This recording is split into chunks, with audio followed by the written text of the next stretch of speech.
This is the surgical video of a double Oberlin transfer for musculocutaneous nerve injury in Erbs paralysis. Musculocutaneous nerve injury leads to loss of elbow flexion. The biceps muscle is palpated, and in the groove below the biceps muscle in midarm, an incision is given.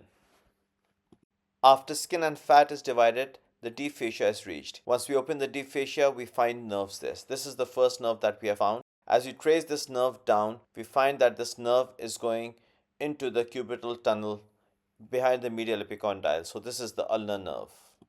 We confirm this by moving the nerve to and fro and palpating behind the medial epicondyle and feeling the pull of the nerve. So this is the ulnar nerve, and there's a superficial nerve, smaller nerve here, and we have the median nerve up there, which we confirm because it crosses the brachial artery. And now we raise the biceps muscle, and below the biceps muscle we find the musculocutaneous nerve.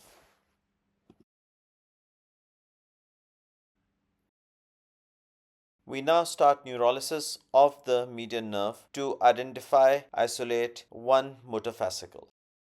Epineurium is opened very cautiously, taking care not to damage the vasa nervosum. Opening the epineurium proximally as well,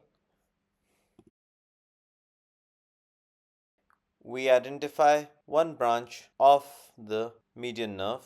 The motor branches are usually present more laterally and deeper.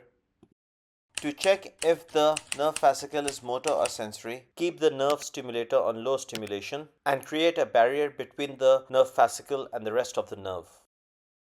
A small piece of suture pack is cut and placed below the motor nerve fascicle to prevent transmitted contraction from the main nerve below, and the contraction of the FCR muscle can be appreciated. We will take this nerve fascicle.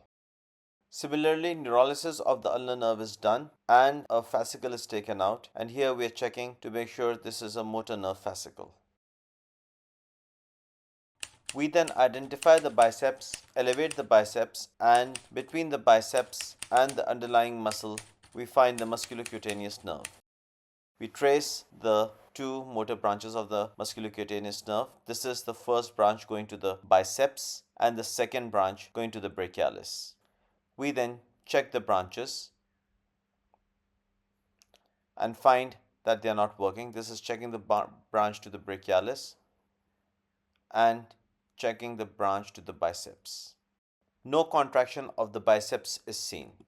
Distances from the nerve fascicles of the median and ulnar nerve to the biceps are measured, and then the branches to the biceps and the brachialis are cut and brought towards the median and ulnar nerve. Then the median and ulnar nerve fascicles are cut and brought towards the biceps and brachialis branches. The ulnar nerve motor fascicle is anastomosed to the biceps branch, and the median nerve motor nerve fascicle is anastomosed to the brachialis branch. After closure, 1.5 years after nerve transfer for musculocutaneous nerve injury, another patient at 9 months and at 3 years.